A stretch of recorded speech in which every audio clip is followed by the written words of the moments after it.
Yo, what's up? This is Splendid Radio on PharcydeTV with my co-host, Jeremy Scipio. What's going on, people?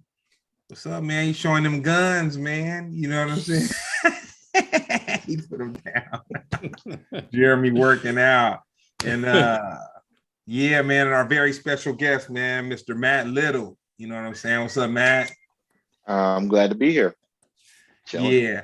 But before we hop into the interview, I'm gonna do something a little different, a little unscripted, because I was thinking about it.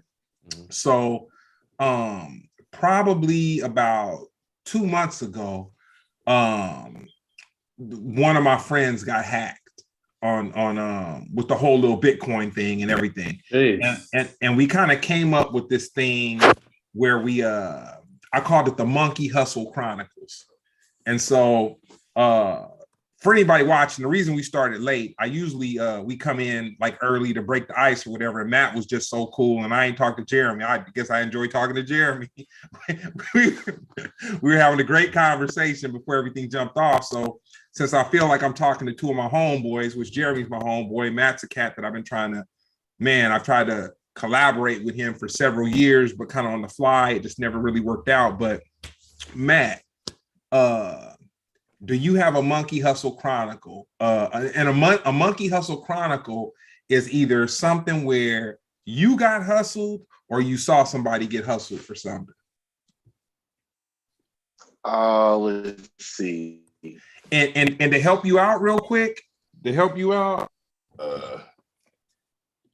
right here might look like a brick, but it's actually it was supposed to be a $200 camcorder many years ago, and I've kept it because it's something that kind of humbles me. And then I got 3 of them. You know what I'm saying? I got 3 of them. I think the farthest I've been was hustled on the back of the bus playing 3-card Monte in high school.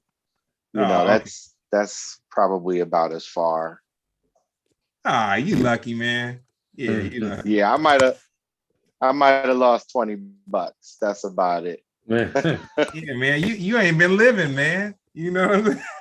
Nah, he ain't thinking about it. Some chick got you or something, man. Ain't nobody go through this world unscathed, though. There it is. No, someone done got me. I just didn't know it. Yeah, I still haven't found out. That's what it is. That's right. You dropped her off at her house, and then she went inside. He was like, "Man, she's a swell girl." She went straight to her dude. Man, oh man. Hey, speaking of, man, I'll tell you my craziest moment on some shit like that, man. I was in love at the age of 19 or 20, and had a girlfriend, really didn't trust her, whatever. And she was like, yo, it was like 9 o'clock. She was like, yo, I'm about to go to sleep, but I just wanted to call you now and just tell you whatever. And I'm like, she called me at 9 o'clock talking about she going to sleep. So I was like, I'm going to her house. So I went over to her house, and her mom was like, Greg, she been gone. I was like, okay. So I only lived 7 minutes from her. So I went to the house. And then it was just that thing burning him. I'm like, nah, she need to hear about this tonight. So I went and parked down at her cul-de-sac. And then I saw a Cutlass drive up about 2 a.m. And then I had a stick. It was a Jetta. So my leg is jumping. So I'm trying to get the car into gear, start it up. So I zoom up to her house. And the dude who was dropping her off, I guess he kind of got startled because he just kind of like, put the car, she got out, he put the car in gear, and then he boned out, and she was wearing this dress. And it was like really short. She didn't have no shoes on. And something just said, her in that short dress. And I pulled the dress up. No panties. Whoo. That was a real moment in life right there, man. That was a real. That's when you learn how cruel this cold world is, man. You need them. It wakes you up. Yeah, but hopping into the whole little situation, more breaking up the ice. I feel like we having a cool conversation. Like I said, Matt, we was chopping it off, having the B conversation, like we homeboys. Where were you the first time you heard hip hop, and what was the song?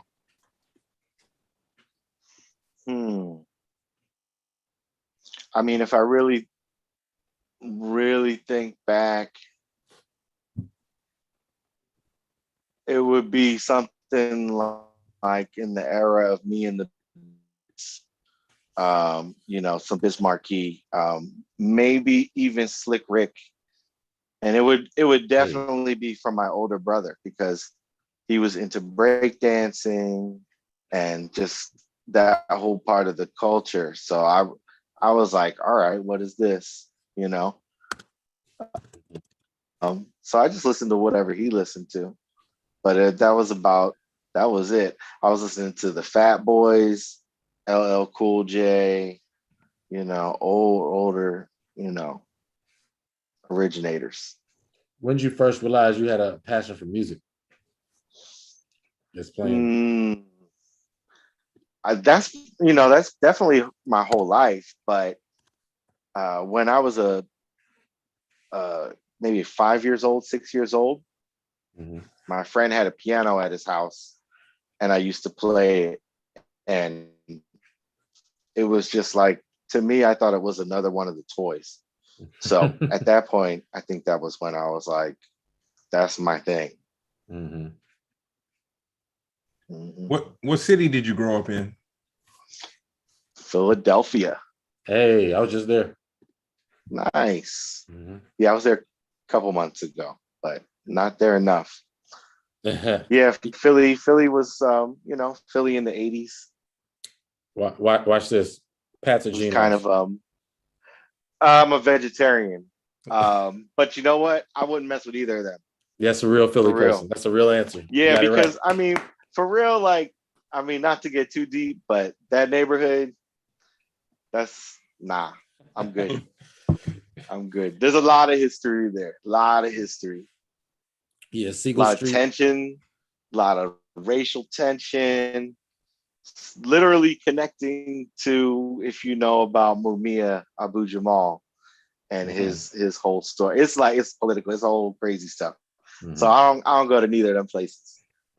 Yeah. No, I just I used to travel to Philly a lot. Like my family from Philly, whatever. But I just always like asking real Philly people like Pasagenos, because they'd be like, oh hell no, neither. Yeah, nah. But when people's like, with Pasagenos, like, oh, I prefer Geno's, like, man, you tripping. You ain't from Philly. Yeah, no. No, because you're always gonna have a spot that's like, that about, like Delisandro's, or like even, a lot of people go to Ishkabibbles or gyms. There's a lot of places, but Pats and Geno's are just the ones that got famous. Well, as a foodie, I'll say, how dare them take Cheese Whiz and make it part of some type of sandwich? Oh my God. Yo. Philly is that. I mean, that sums it up. That's all I can say. You know what I'm saying? How dare them? I can say, dude, man, you could not pay me $1,000 eat a spoonful of Cheese Whiz, dude. It just without gagging. That's what I'll say. Without gagging, like cheese product. I don't do well with cheese product, man. Cheddar. You know what I'm saying? I gotta check out. I stopped eating meat before I got to check out the chopped cheese sandwich in New York City. Oh, that's the business. Yeah, man. I thought it was just a regular hamburger, cheeseburger. It's his own thing, man. It's a thing, yeah. It's his own thing. Like it's like trying to explain peanut butter and jelly to somebody. Like, you had peanut butter, you had jelly, but you had a peanut butter and jelly sandwich. That's how chopped cheese is, man. Yeah, it's I feel that. What was the poppin' music going on when you were in middle school? In middle school, it's gonna be Boys to Men, maybe sort of the New Jack Swing stuff. Yeah, really all the male R&B stuff was popping. As far as hip hop goes, I would say it was starting to turn into, it was starting to inch into the mainstream just a little bit, I guess. But yeah, it was a lot of R&B going on. It was a lot of R&B back then. What was the name of your first band? Elemental. Say it again. Elemental. Hey, that's tight. Yeah, they were a great band. I mean, we still stay in contact, and they're definitely a big part of me going into music as a career, because they kind of showed me that it can be done at a young age. In high school, what did you think your path was going to be after you graduated?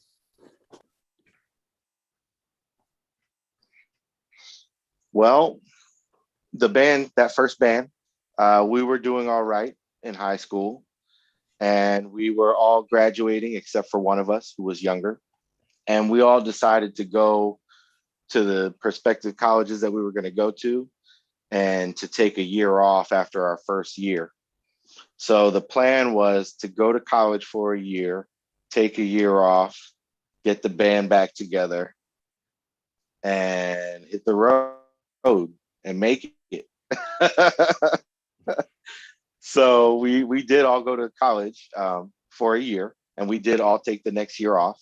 We lived together in West Philly. We really, picked up kind of the torch that the Roots and the Goats, and that had kind of passed on, and we were the live hip hop act that was really kind of holding it down. But we were connecting with all these MCs like Chief Kamachi and Last Emperor, and just all these Philly MCs. So we were able to pay our bills off of music as a group, especially since we lived in the same house. We were all like really left funds. But at the end of the year, we hadn't signed a deal. We were just doing everything independent. And cats wanted to go back to college because they had scholarships waiting for them. So yeah, that was, that was the vision, and that's what actually happened. The vision was that we were going to take that year and go. But the reality was we had a good year, and then we all went back to school. So I didn't know what I was going to do at that point. Maybe finish school, maybe. Something interesting. One thing I don't think the Roots get credit for is that when the Roots were doing their thing and kind of gaining popularity, there was a million hip hop bands that spawned after them. Yes. Now, I wasn't the biggest Roots fan when they first came out. You know what I'm saying? They had a thing, and it was dope, but I wasn't like a fan of the music. Like I'm definitely a fan of the music now. But what helped me become a fan of the music was working with the Pharcyde and kind of moving around the country and seeing this like explosion of all these hip hop bands. Seeing all those other bands that were out there kind of showed me that, man, the Roots were very unique. Like they were really, and I mean like, they definitely got better as they went along, as many groups get better. You know what I'm saying? As you have exposure to doper studios, doper instruments, you get a record label that has money, so you evolve. But the Roots, man, they really held their own, man. Like it was, and the thing about it was what they were doing, even though it may sound or seem kind of cliche, it was so ahead of what it was when it was going down, but it looked easy. You know what I'm saying? But it was so ahead of what it was that, man, I look back and I say, man, that was almost as influential as kind of like breakdancing to some people, how like anybody who has some cardboard or some tile and could bust a backspin. You know what I'm saying? Yeah. You're like, man, I'm a breakdancer. I could bust a backspin. I got Nah, just because you got a bass, some drums, and a guitar, some keys. Nah, really. And an MC out front that really don't make you a hip hop band. But no, yeah. You already know. The Roots, I was just gonna piggyback on that real quick. One big thing that the Roots did for me was I happened to see my first Roots concert, And then the following day was coming home from school. I'm about 15 years old. And I ran into Hub, who was playing bass at the time, right? Dope. And I was with two friends that had went to the concert the night before. You know what I'm saying? Mm-hmm. So we were like bugging out, like, yo, there's the guy who just took this crazy 5-minute solo last night with the Roots. And so we told him, like, hey, great show. You know, we really liked the show. And he was like, are you gonna be here for a second? I was like, yeah. And so he goes into this candy shop and goes upstairs because his apartment was right there, like right at our bus stop above the candy shop was his spot. So he came back outside and gave us cassettes and promo posters and just like totally like hooked us up with stuff that wasn't released yet. I still got the little Geffen demo tape where they got like half of a song and, you know, the songs fade out. Yeah. So yeah, really inspiring at that age, you know. What made you come to LA? I mean, definitely the music, but more specifically, people who I had graduated from college with, who we all studied music. The people who had moved to New York that I saw working were doing the type of work that I could envision myself doing. I moved back to Philly from Boston after school was done, and I played there for a year, and I was like, I've kind of played at all these places. So I saw some people playing with different artists on late night shows, and I'd be like, oh, that's my homie. Oh, that's the homie that he was in my band last year. Like, oh, we just graduated together. And I'm like, I'm gonna go check out LA. I'm not gonna sit here and watch the homies on TV too much longer. Before I go out there and see what it's about, like, so that was really what brought me to LA. I had never been here, not a day, just hopped on a plane, sold all my stuff. Typical story, Hey, Jeremy knows, man. Yeah, the same thing. He's part of a tribe of transplants that came to LA. And you know what? Anybody that can come to LA and stay more than 5 years, I give so much credit to them, because LA will chew you up and spit you out, man. I've seen so many people come, and whether it's the party life, whether it's drugs, whether it's just wanting to be what they think they need to be in order to get into where they are, like, but it's crazy because the people that I've seen kind of like take that journey of passage, like if you can get it, you'll be okay. Not saying you'll be the dopest or just whatever, but you'll be okay. Like Jeremy, when I met him the first time, he was bringing Ron to practice for some shows that we were about to do. And I remember talking to him, and I was in the back of the warehouse doing some stuff, and I asked him, and I was like, what do you do? And he's like, I'm a comedian.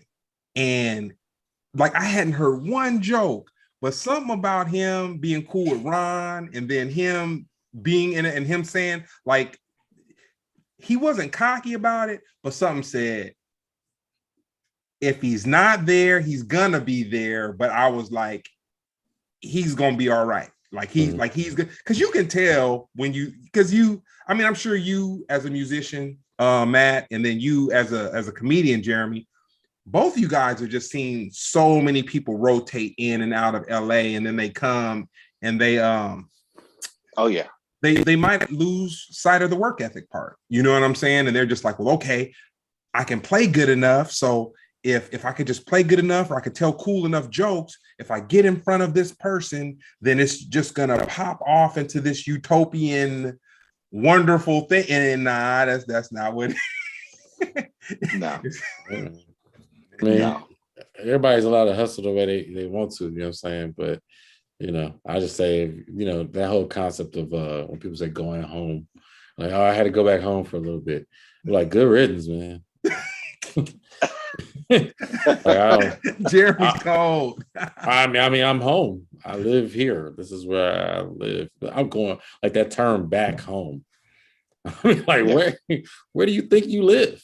Like Castle? Hey, like, where are you from? England? Africa? I think it was Gladys Knight, man. I was talking about that midnight train, man. You know what I'm saying? That midnight train back to wherever you. Man, I've seen, I used to go out in Hollywood a lot, like not necessarily like the super upper Hollywood clubs, but like some of the clubs where like fools from the hoods would come and, they would, it wasn't the jiggy spot and it wasn't the lower spot, but it was somewhere that the dudes in the hood could come and just kind of, hang out or whatever. Mm-hmm. And I remember seeing people come from out of town and they were, instead of them working on their craft or whatever, their thing was just, oh, I'll show up to the club every time, and I'll show up to the club every time, and I'll see somebody, and yo, what's up? And then you just see the people, and then it's just like the trajectory just goes down and down and down, and then they're like, oh man, I'm about to go back. Mm-hmm. And I'm like, okay, yeah, like, man. Woo. So how did you get the name Honeybee, Matt? So it kind of stems from a story when I was a kid, and I was on a hike and I got stung by like a swarm of bees. But fast forward a few years, I ended up using Honeybee as my graffiti tag. So the origin of the story is the honeybees, but more so Honeybee became something I associated with myself when I got into graffiti, which was a good few years of my life. Yeah, mine was I had several tags. I say I think it was Source, I knew it. And then Catalyst for a while too. Yeah, see, there it is. So I got arrested. Yeah, you got arrested? I got arrested. You know what? Full disclosure, yeah, I've spoken to some cops while I was out there writing, and I didn't end up getting arrested, but I've had my moments where I've like decided, okay, maybe not tonight. Oh, it ended my stay whole in the studio. Right. No, it ended my whole career. Like, my mom was being super dramatic. Like my one job was to keep you out of jail. You in jail. I'm like, man, it was a scare tactic. Like overnight. He wasn't dramatic, man. You was out there kicking up ruckus, man, getting arrested. I wasn't selling drugs. I ain't even doing that. I was drawing on the side of a building. Like, come on, man. You overselling it. And it sucks because where I'm from, they were showing what is this? This is a community, a small community that they had their own laws and rules and stuff. Basically, like vandalism was above all 3 counts of arson. So it's three grades of arson, but 1 grade of vandalism, which is automatic felony. Wow. You got a felony for tagging? I'm a felon, bro. 7 times, bro. Like T.I. Wow. You said 7 times? Yeah, you hired a felon, bro. You hired me, bro. Hire me. No, I'm kidding. No, I ain't no felon. I was about to say, damn, that would have almost got with one of my homeboys. He went up north to go and get some herb back in like 90, it was like 92, 93. Mm-hmm. He came back with 2 pounds and went to prison, man. And that was just like the wildest thing I had ever heard. And you still alive? What? That fool on dispensary. He got it cracking now. I'm about to say, man, he should sue the hell out of this. Man, look, that stuff legal now, bro. I want my time back. Oh, no. Yeah. He went to jail a couple times for things associated with that. But I just remember him telling me, and he's like, he went to prison, and I'm just kind of like, damn, people go like, it just seems like there's things that you hear about people killing people and they be back out on the street in like 4 or 5 years or whatever. You know what I'm saying? So for stuff like that. But dang, felony, that's something.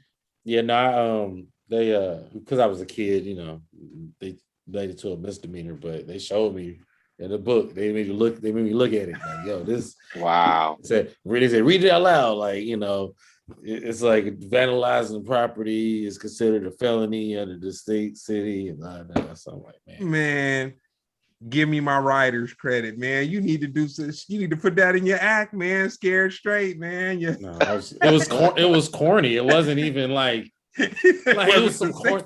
Even back then and now, it was just corny. It's not like to be like people in there for real crime. I mean, selling drugs and stabbing people, attacking their teacher, and I'm in there for drawing on a wall, bro. Come on, that's embarrassing.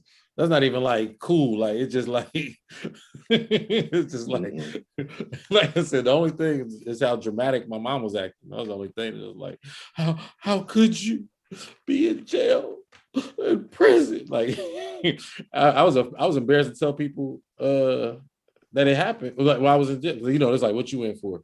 You know what I mean? Everybody telling their story. What you in for? Like, yeah, man, I did tagging. Like, you in for graffiti? That's a white boy crime. But I talked about it on stage. Anyway. Yeah. Anyway, respect from one tagger to another. Respect. Yes, indeed. We'll say, does the cultural climate has any effect on your music? Yeah, I mean, my music is nothing but how I create a sound that embodies what I'm feeling. So that's the whole environment. That's every day. That's all life, all interactions. All my music is inspired from life, and more particular nature, and human nature is a huge part of that. I've always been a part of protest music. I've always been part of bands that have played lots of sort of just different events that bring awareness to different things that are close to my heart. And just in the recent years, I've done a bunch of work with the ACLU, so I stay plugged in. Got to do some neat private events with like Colin Kaepernick, and like I just think that I haven't had to force that. Those social connections that I have with people, they end up reaching out for these sort of opportunities, and the different bands that I play with, because pretty much throughout my whole life, I've worked with multiple acts at the same time. So it just works that way. I mean, I can't feel too much pain and not write a song about it. Same with joy, but in the past few years, I think we've all seen a lot of pain. So yeah, you gotta write about it, or do your thing.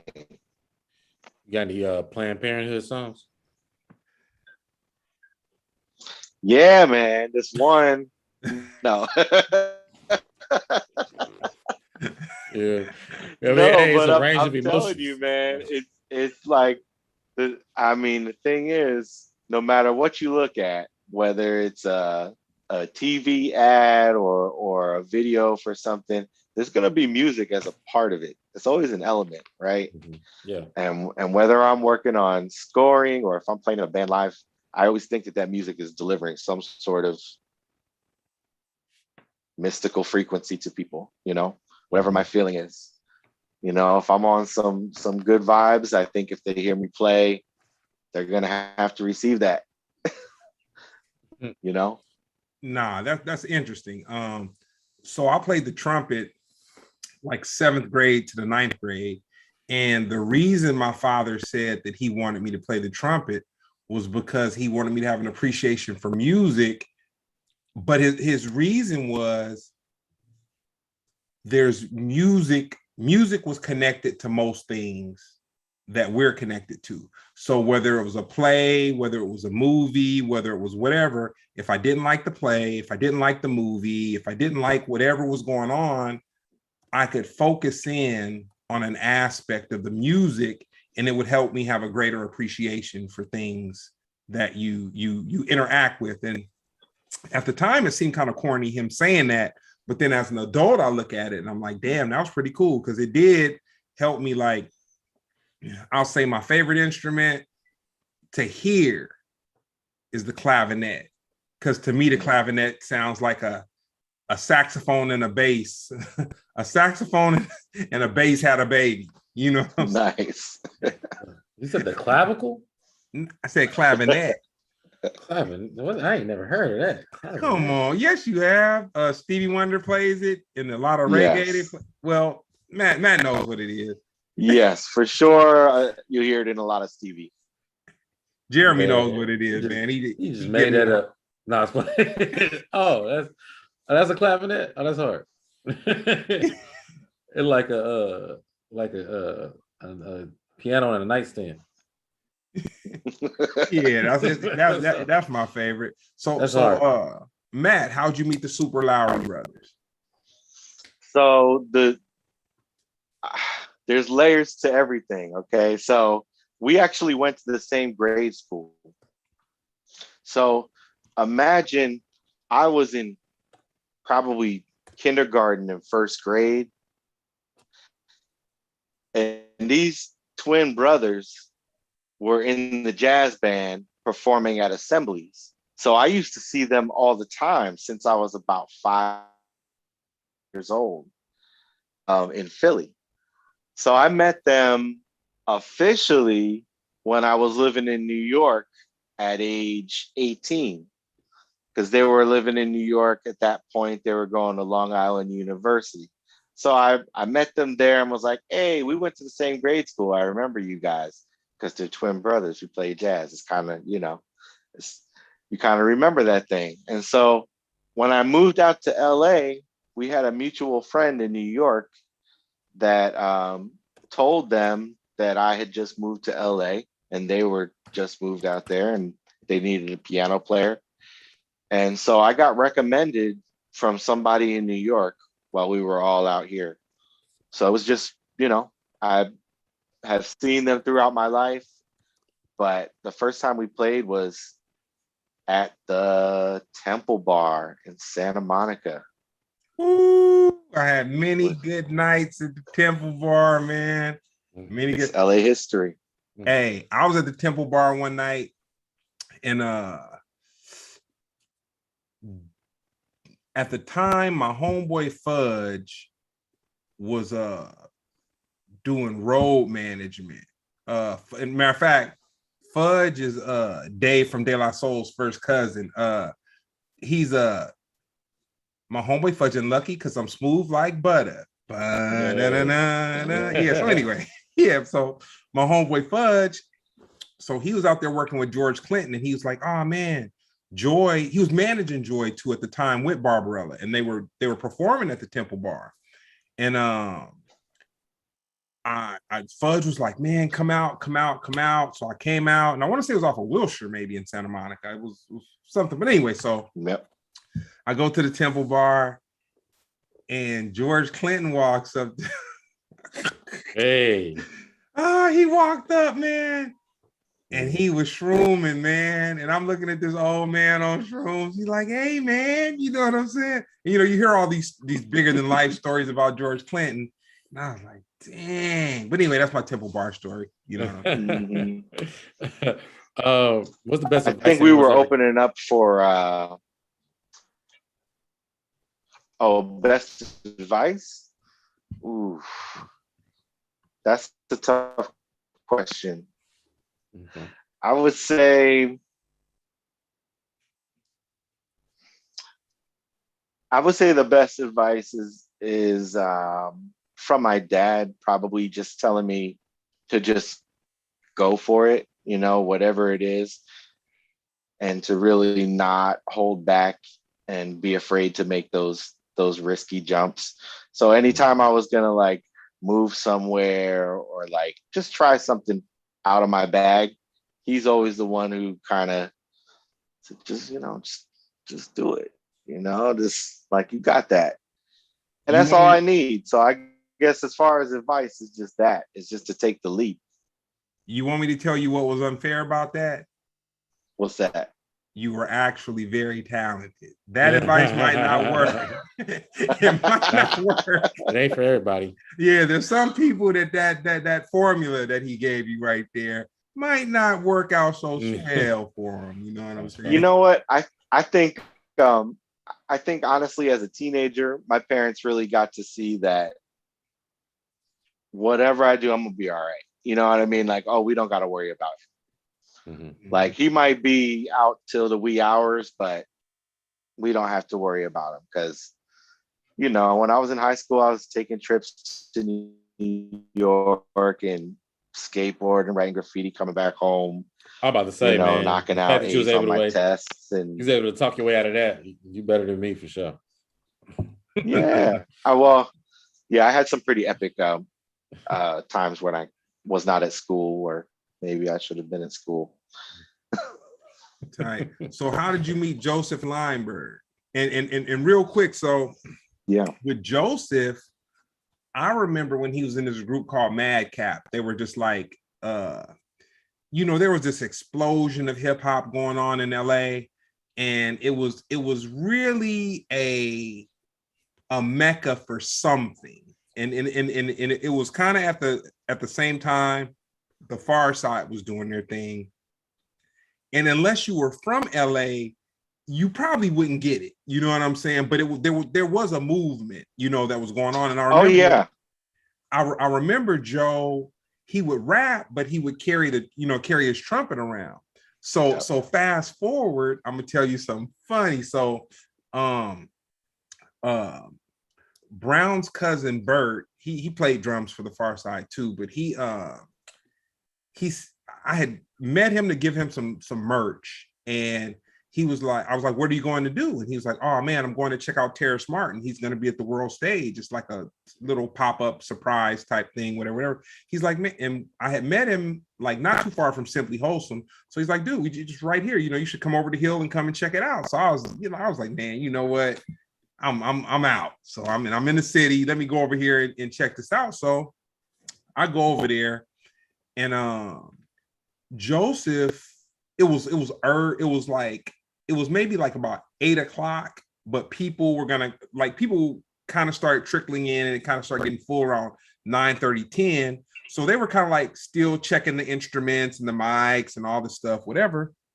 So Joseph was sitting at the piano, and he was kind of doodling with it a little bit and doing some stuff, but he wasn't really like playing the piano, but what he was doing was dope. I mean, it was like some next level, like some dope stuff. So when he got up, he had walked outside, and I was like, are you a musician? I was like, what? I was like, man, you know, I saw you doing something, you know, kind of dope. It's like, yeah, man, I'm Joseph. And I was like, oh shit. I'm like, dude, I'm friends with you on Facebook, but I remember you from Madcap.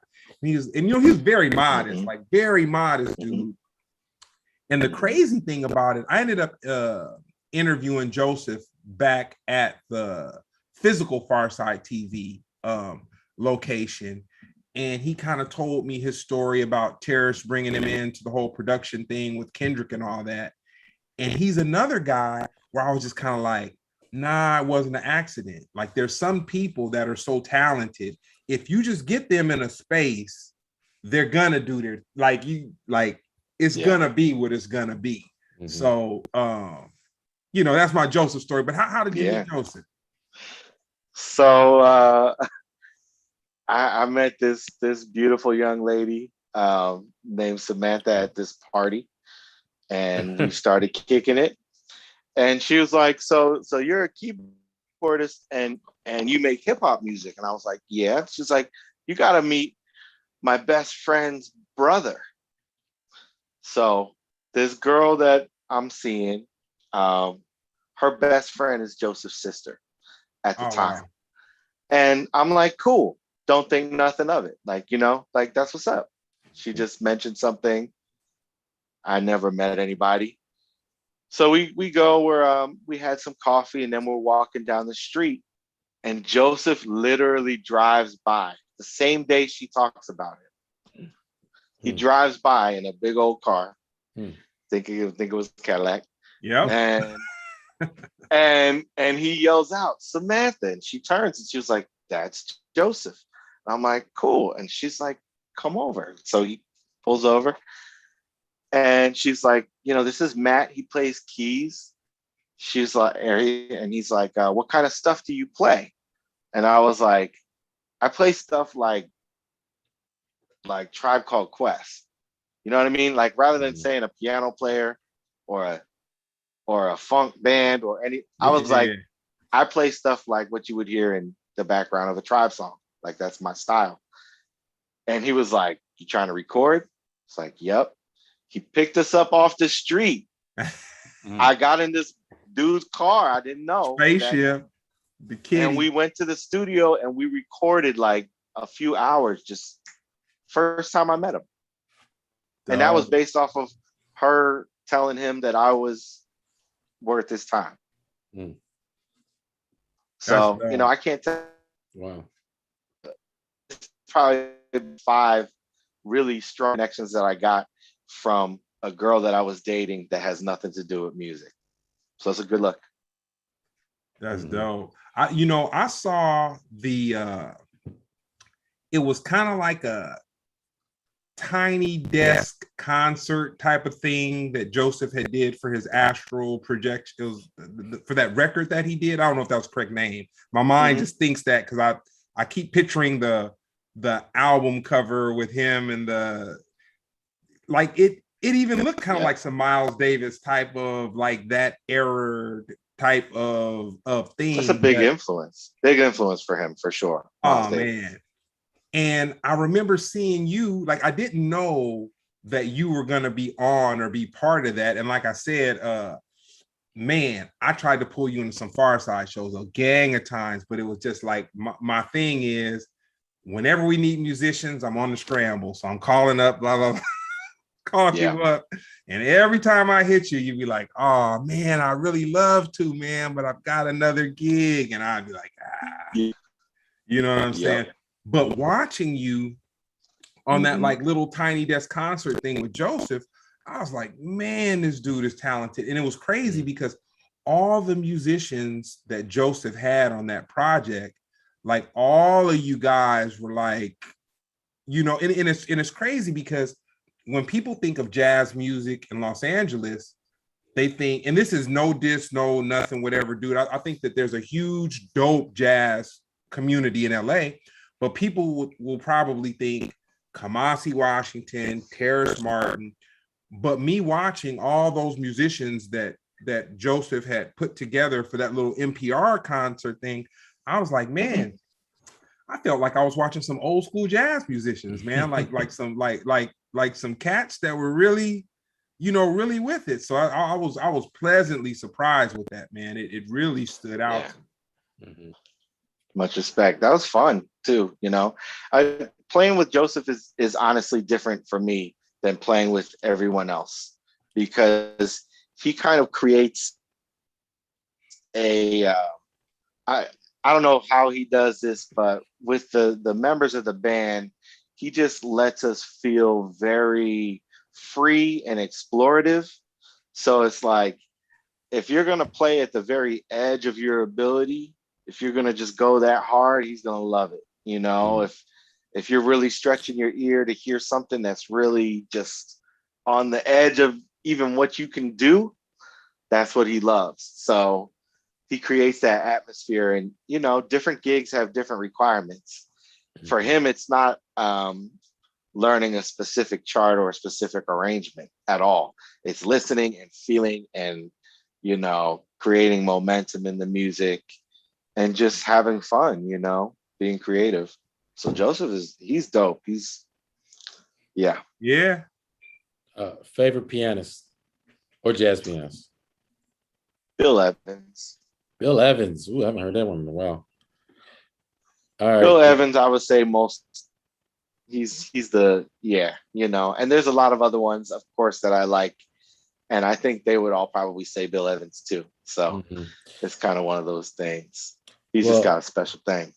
So someone asked Ahmad Jamal, Oscar Peterson, or Thelonious Monk. Ooh, I mean, that's really, really, really, really, really hard. You know, Oscar Peterson is crazy. Like his technique is so beautiful. Like Ron's playing, his technique is so beautiful.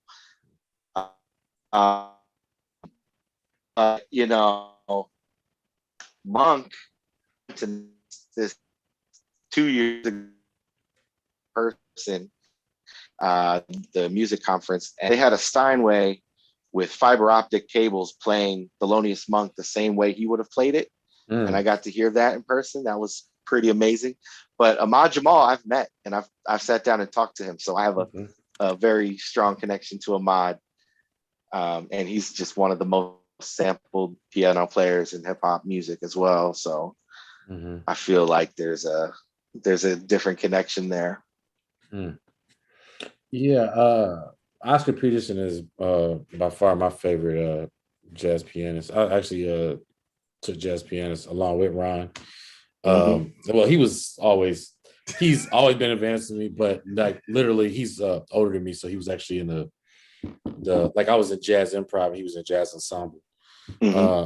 But yeah, like honestly, we used to have to study people, and man, when I seen Oscar Peterson play, and you know, he had his show, and I say the moment I fell in love with Oscar Peterson was when him and Art Tatum, he had brought Art Tatum on his show, who was like, you know, oh yeah, it was like his inspiration, and you know, they had the dueling pianos, and you know, it was the way he did them was kind of dirty, but it was still like, you know, like he just playing circles around him, man. Yeah. It was like, yo, this dude, like, it was almost like it was paying homage, but it was also kind of like, hey, I took what you did and did this with it. You know what I'm saying? But yo, from that point forward, that's why I was like, yo, Oscar Peterson the GOAT, man. When he was older and he had a stroke and he could really only use one hand, he was still better than most piano players out there. So, you know, if you still killing it with, you know, after a stroke, I mean, what can you say? What can you say? Also, I don't know if you guys know about this. Maybe I'm tripping. They're actually making a Thelonious Monk movie. I heard that. Yeah, starring Yasin Bey. Better nice. known as Most Def. So that'd be interesting. That'll be dope if it happens. I heard there was some back and forth. Yeah. On like, yeah, he had to say something. Maybe not. I want to say he said something to the family or something, because it was one of those things. It's always the family, you know what I'm saying, where you got those people that have all the executive production dollars and all that. They were full on, probably had the concept, the idea, and all this, but then you have to deal with the integrity of the family, which the family came. But I know that I want to say that I had read like a statement that Mo said, and he was like, you know, I have all due respect to the family, and just, you know, kind of one of those things like, you know, I really hope we can work this out. You know what I'm saying? Man, that's a money thing. Anytime they negotiating, like they don't want a Thelonious Monk movie. Like Ray Charles' family was crying. Come on now, they know good and well they want a Thelonious Monk movie. They just didn't like the numbers. They like, oh, this is a disrespect to his estate. like who is the estate? Like, come on now. I wonder. They want that movie, man. They want that money. That's what they really want. As long as they don't do what they did with the Miles Davis movie, you know what I mean? Because that was weird. That was weird. But you know what? That's probably one of many Miles movies, though, right? Right. Well, there's no Monk. We need Monk. We need that. I'll say this about the Miles Davis movie. The Pharcyde had got courted a little bit for that project to do a song and whatnot, and did do a song. I actually thought the song was dope. You know what I'm saying? And it was like one of those situations. But what it was you had one of his family members who was gung-ho and open to anything almost. You know what I'm saying? And he kind of was trying to get people to be involved in it to make it cool. And then it really just, and then they got Don Cheadle on board, but then they just took a whole bunch of different turns. And by the time the movie finished, it was semi-fictional. You know what I'm saying? They had the right character. Like it totally, like from us going to South by Southwest, having these conversations, me meeting the people, introducing the people to the guys, and all these ideas and stuff they had planned. And what that goes to show, you can have all the integrity, you can have all the vision, but when it comes down to the check and what people will release money for, because that's really what it boiled down to, was like, well, okay, we're this production company, these executive producers or whatever, we're putting up the money for this Miles project. We know that it'll be dope. Everyone needs to hear the Miles story or whatever. But it ultimately comes down to the the executive production dollars as to storyline. And, we've got to make it, you know what I'm saying? We've got to add to it to make it more interesting. And, blah, blah, blah. So your album liner notes, what was your inspiration, your motivation, your process for that? So I was on the road with Joseph, and we were over in Europe, and I was just having a conversation with the drummer, Will Logan. And we were just both talking about maybe this is the time where we should put some music out of our own, because both of us write. He was like, man, I'm sitting on an album. He's like, I got one that I haven't released yet. And so I'm like, man, you got to put that album out. So he was like, well, you got to put your album out. And I said, I'll record my album if you play drums on it. And he was like, I'll play drums on your album. I was like, all right, then I'm recording my album. Okay. So we got back from Europe, and I reached out to Bubby, the bass player, who was also on that tour. And I said, yo, can we hit the studio and record these ideas? And basically I sent them a sketch of the songs the night before. And so they listened to it, and we just played each idea about 4 times. It was maybe like a 4 or 5 hour studio session. Very, very quick.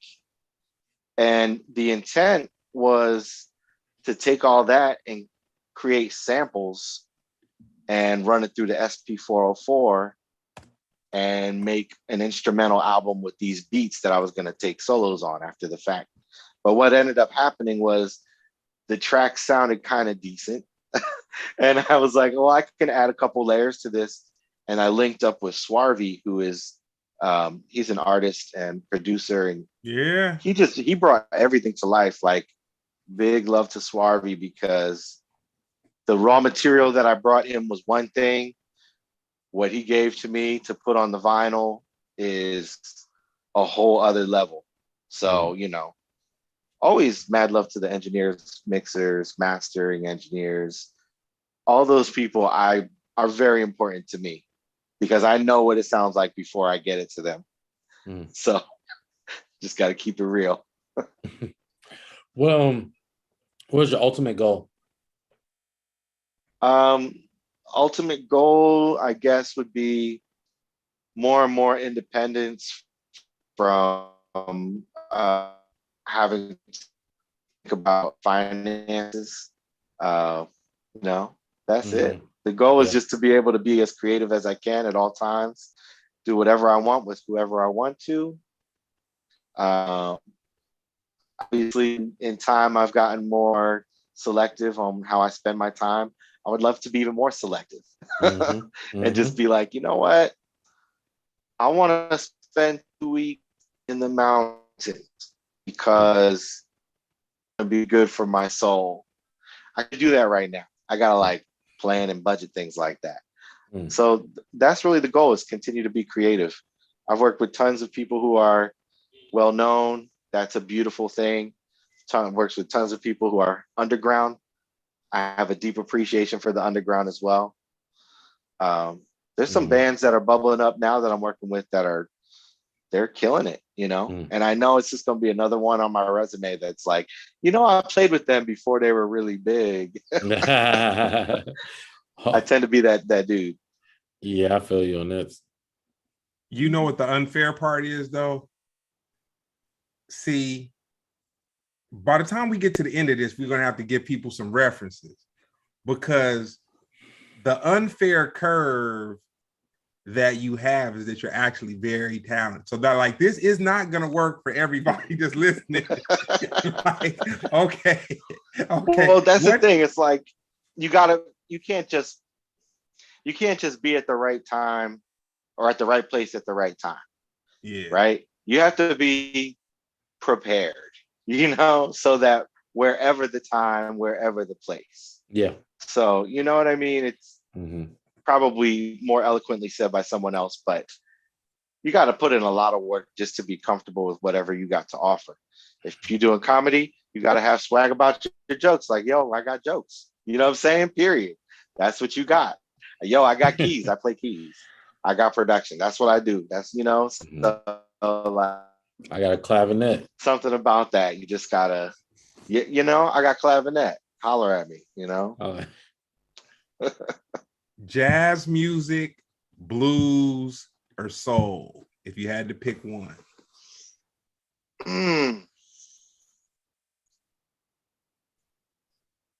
I guess jazz. Okay. That's kind of hard. That's kind of hard to say. For what I listen to or for what I would play, both are kind of difficult for me to answer. Okay. This was a Jeremy question, but I didn't realize I jacked it for myself. But I guess I'll own that. What other genres would you explore? I would like to explore music that does not necessarily have piano in it. There's a lot of music that doesn't have piano. It's just straight up. And so I get a lot from that. And then I like to kind of interpret it through the instrument that I know, which is the piano. So, like, I don't know, I listen to music with thumb piano and kalimba and, other things. And just when I play and I imitate those other instruments or those other sounds, I get a lot of creativity and just different approaches. So anything. It'll probably be like on what album are you on right now? I did my first album and then I did a collaborative album. So I'm on my second solo. It'll probably be like your third or fourth album. You know what I mean? Like, Kanye made 808s a Heartbreak, or Common made Electric Circus. Right. They was like, what is this? That's when you're gonna break out and do something totally different. You're gonna do salsa. Well, I'll tell you, I did just get an 808 right now, like about a week ago. So that might change the music right there. You know what I mean? Maybe I'll get into that. I've been playing with this deep house group. Okay. So, like, that was where I played with the at the Vermont with recently. They're called Dear Humans, and they're playing this music that I've never played before. But what I'm playing is very much in my bag. Like, I'm taking solos, but it just lies on a different beat. So I'm good with that. I've done a tour doing Latin jazz. So I've kind of leaned into that, where everybody else in the band was from South America. We got a question from the comment section. They chiming in. They want to know, do you have any niche instruments that interest you?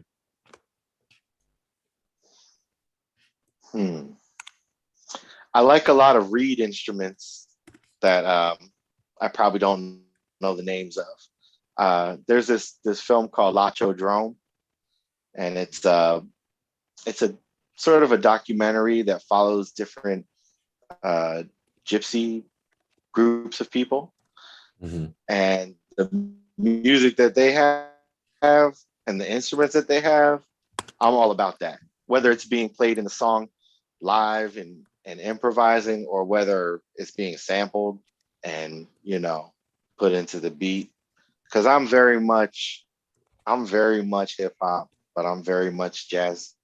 You know, I'm really, really deep into so many different types of music. Mm-hmm.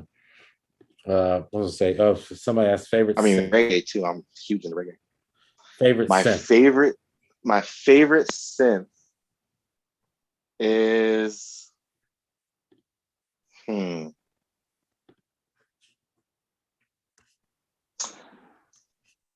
I mean, I guess it's the Juno. I use a couple different Junos over the past couple years. It's probably my favorite line of synth because I'm a big fan of the Roland products, and yeah, Juno's the one. You know, I'll kind of backpedaling to something you were speaking to a little bit ago. I'm a huge Red Hot Chili Peppers fan. Oh wow! And so, dude, I'm from E40, Chili Peppers, Deep House. I'm E40. Yeah, I'm all mixed up in it. And this guy who worked for me had gave me like all these live Red Hot Chili Peppers shows, like MP3s or whatever. And just the curiosity in me made me go to YouTube and like look some of the stuff up. And what I saw when I looked up some of the footage was that they had a Fender Rhodes tucked off to the side of the stage. Of course they did. But there was no light on it.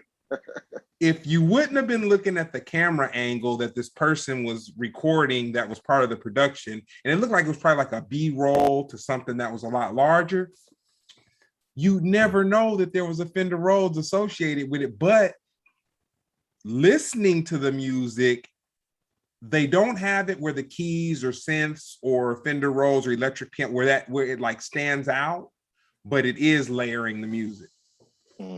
You know, and that was really interesting to me. So, dead or alive, if you had your choice, what would be your dream verses to watch? Oh man.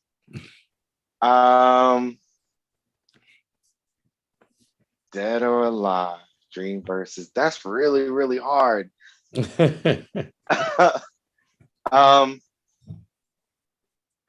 Let's say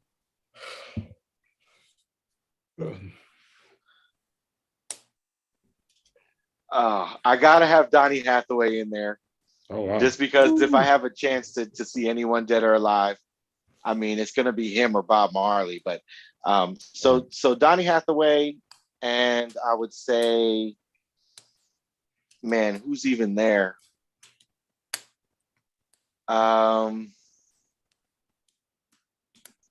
Let's put Donnie versus Otis Redding. I was gonna say Sam Cooke, somebody like that. Yeah, let's put him someone older. Yeah. I'm a big fan of Donnie because he's just got that emotion in his voice, like incredible. And the way he plays keys, I mimic his style in a lot of my approach on how I play keys. I know they was talking about doing a comedy versus, I think that's a terrible idea. But if they do, I would love to see Pee Wee Herman versus Ernest. Oh, yeah. Something totally stupid. I'm sure you've heard of the controversy surrounding Chappelle's new special, right?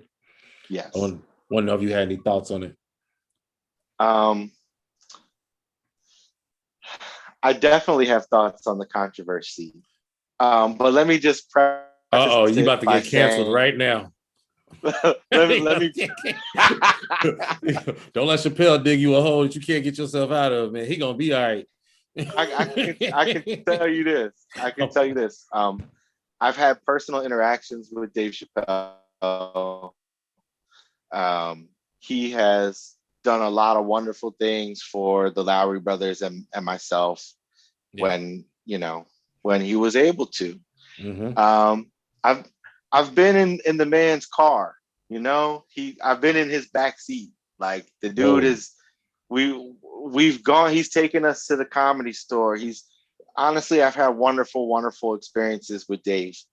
And through those experiences, before he's done all of this stuff, I would say that I put him into my ever-growing pool of people that I would call a genius. I honestly think he's a genius. Mm-hmm. So, you know, if you like how this is still not commenting on his most recent, right? I can't wait till you say, but yeah, you beat me to it. Well, I can say that I watched the special.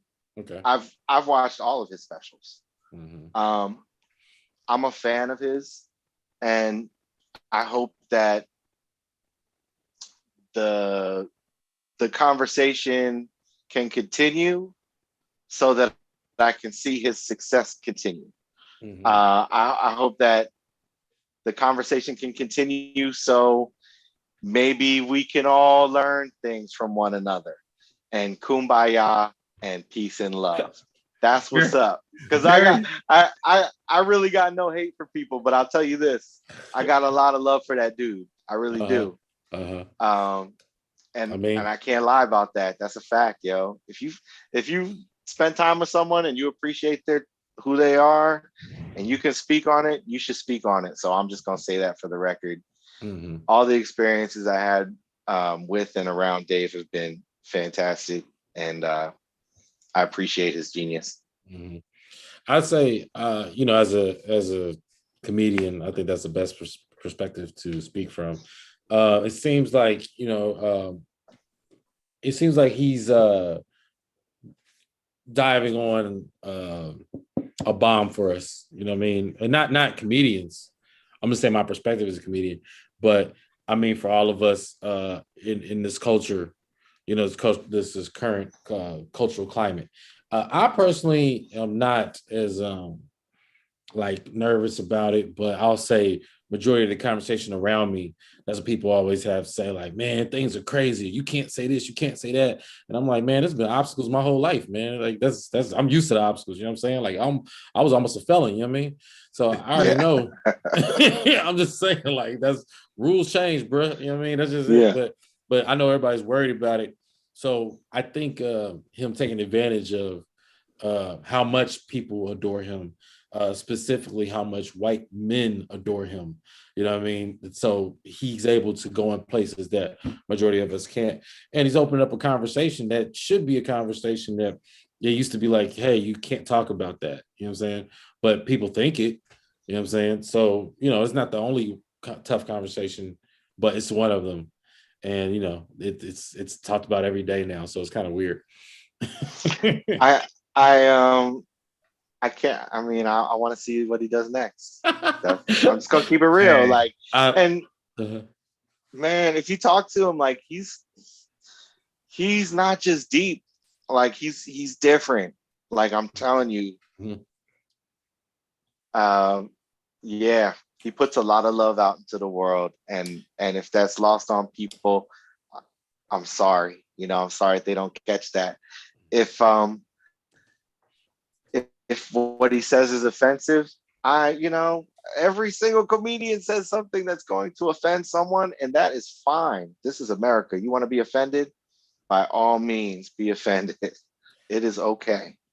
I think some people miss the tier system that he created, because he actually took jabs, however you define that, at other things.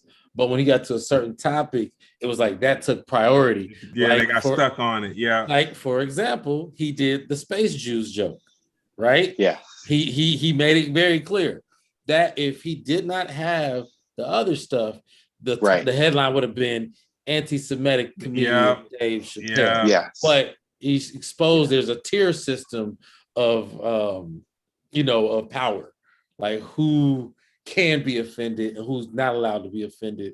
You know what I'm saying? Like, because that's he hit the top, and I think that was also like it was desirable for him in that way. And nothing I'm saying is negative. I mean, like I said, I really think he did it to help And also, you know, I've had my personal experiences with him, and he's helped me out career-wise too. So, you know, I can't front. I mean, I'll say I watched it twice, and I'm like a big Richard Pryor fan. I mean, like I'm a huge Richard Pryor fan, like super. And you know, when I watched it, I could like Genius was something that just kept coming into my mind because he took you on this trip. You know what I'm saying? I'll say the trip that David Chappelle took me on with The Closer was very similar to the artistic trip that Jamie Foxx takes you on when you watch Ray and you forget that you're watching Jamie Foxx, and then you're like, you think you're looking at Ray Charles, but it's Jamie Foxx, but he's just embodied his craft to that level where you're like, this is different than just good. You know what I'm saying? Like there's good, but what you're looking at is different than good. Like this is something different. And with Dave, I feel like what he does is something that like it's the chicken soup that the world needs, kind of so to speak. You know what I'm saying? Like he's gonna give us that soul food.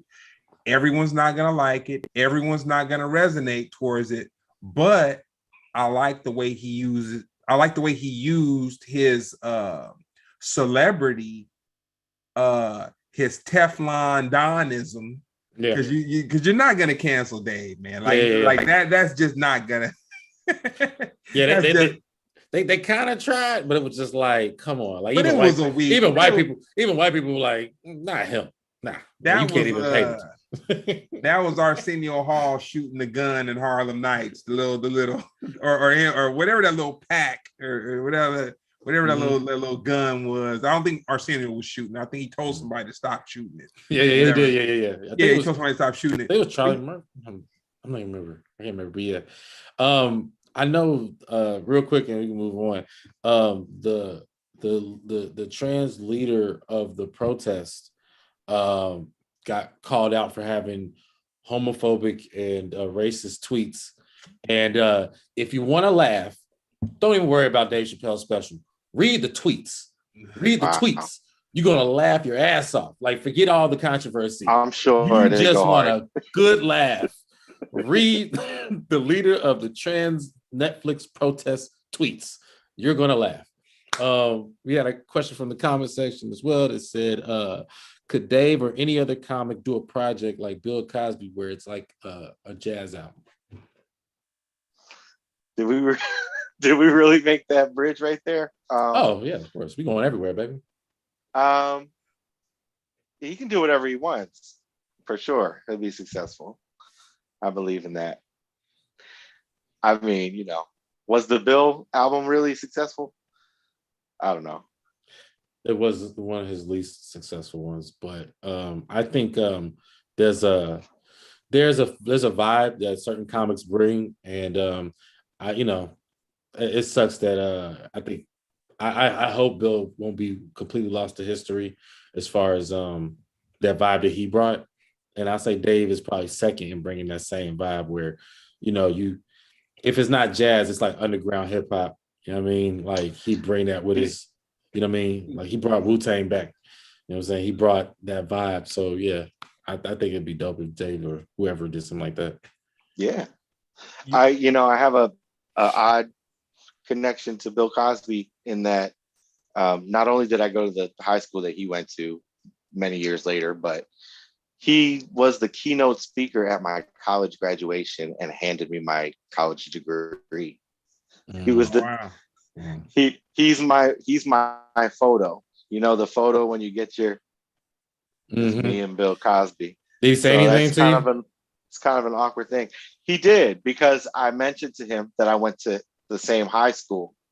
Wow. And so he said his class number, and I told him my class number, and that was it. I was off the stage. I can imagine. He also wrote the song for the graduation. So instead of Pomp and Circumstance, we walked to a Bill Cosby original composition for our graduating class. Did he dance? Pretty strange. Nah, he didn't dance. Nah. He was just picking up an extra doctorate or something. That's I don't crazy. I can imagine Bill Cosby pulling you close, like he's like, "Oh, thank you, everybody. Okay, cool. Thank you. Here you go. Hey, thank you, man. I went to your high school, man. Do you see the holes in here? Oh God. Thank you." Oh man. Anyway. Oh, this world. That sucks. So Man. nah, this has been dope, man. I'm a wrap it up with the final question. Man, this was way cooler than what I thought, man. Like, nah, you're a real jazz cat, though. I mean, I knew you were a jazz cat, but nah, you were, like I say, you're in the likes of the Kamasi Washingtons and the Terrace, like that whole, like the new. Is that corny to say new jazz movement, or what would be the? You know what? I think that there's just definitely an LA scene right now, and I feel like I definitely both benefit and contribute to the LA jazz scene, even though I'm a transplant. I definitely am a part of that scene here. Nah, because I claim it's beautiful. You didn't contribute enough, man. I claim you. I've been here more than a decade, so give me some cred. That's where do you see so from you going out doing shows, you being on top of being a session musician, you being a gigging musician, where do you see the progression of live social interaction going? Now that we're in these COVID times. Well, I think what COVID showed me was the music will never stop. When things are shut down, I feel like in LA, you can see people who have money and resources. They're still going to have parties, and they're still going to have live bands, and they're still going to have DJs, and they're still going to do whatever they want. And if you have enough money and you've got a whole group of friends, you're going to rent a place, maybe in Joshua Tree or something, and you're going to have your thing. So it's like, I feel like just the way it is here in Los Angeles, as long as there's a Beverly Hills, there's gonna be some entertainment to be had somewhere. What comes next? I think we have to settle what's going on in the country. Like, honestly, I feel like we're at a point where there are new regulations coming into play. Places are selling out, but are they selling out because their capacity is limited? I'm trying to figure it out. But I think that all this is going to come to a head at some point, because there's a little bit of contention about how things should be run, and rules and regulations, and how it changes state to state, county to county, country to country. It's different everywhere. So I just hope that we can get it to a point where everybody knows what to expect as far as, getting to work on the road or getting to work in venues in front of a real audience. But yeah, I'm thinking it's just going to be a lot more live performance, because so many people have been disconnected. They're just yearning for that connection. So if people can go see shows, I think they're going to be pulling up. I think it's more important to them than ever, because there's just been so much missing. No, but we got, and we got to figure out how we're going to do it, though, because it's like every week it's a new regulation. So it's like, okay, let's adapt again. Well, Jeremy's been doing it, man. He been out there doing shows, man. When he wasn't able to do shows in LA, he was out there.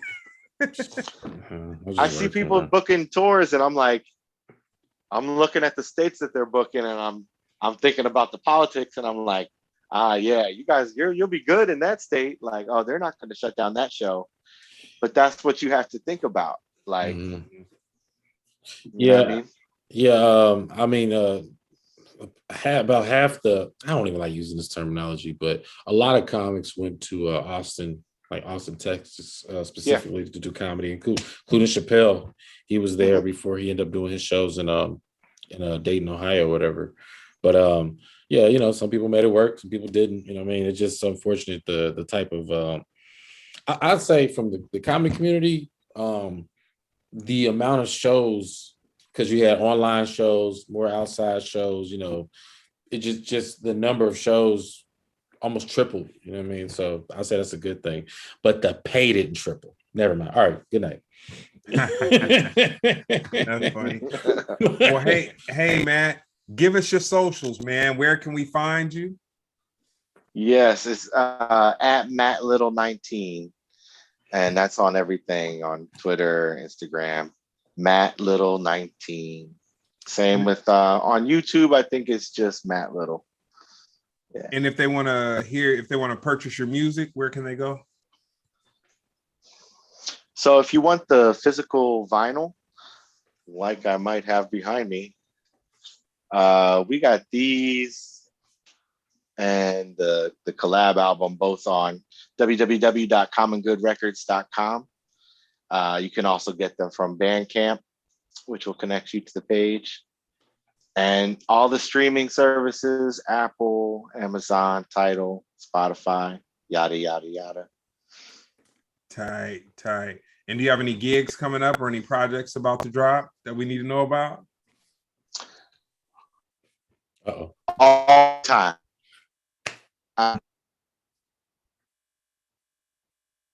Premiered at the Piano 4. I got a show tomorrow night, just a place called Alchemy. I'm playing Friday at Goldfish. I'm playing Saturday at Cielos in the desert, and then I'm playing Sunday at. I hope to play Sunday at a brewery downtown called Flying Embers, if I can make it back from Saturday. So yeah, things are going on for sure every day. All right. Well, I'm not that guy that gets somebody's phone number and just kind of like lets it rest. I'm definitely gonna use it to try to. Please hit me up. Yeah, I'm gonna use it to try to figure some stuff out. And you, Jeremy, you got anything coming up? I'll be at the Comedy Store on Wednesday and probably Friday, and I'm doing a Comedy Chateau on Friday as well. I was in Comedy Store on Saturday, Comedy Chateau in North Hollywood Friday, and then I'll be working on my collab album with Honeybee, my jazz comedy collab. So put it out there. Do you have a physical calendar? I have a physical calendar. I me too, man. 100%. I got looking. Yeah, I have to. I mean, I got the one on the phone, but that one I need to write it down. No, exactly. If I don't write it down, it didn't happen. I'm with you. All right. Well, I'm learning. Much appreciated. I'm learning. Well, no, man. Thank you guys. It's been dope. This has been Splendid Radio on PharcydeTV. Matt Little. I definitely a fan of your music, a fan of what you do. It's dope to be a jazz musician, accredited jazz musician in 2021. Jeremy Scipio, great comic, can crack some funny jokes, hold a cool conversation.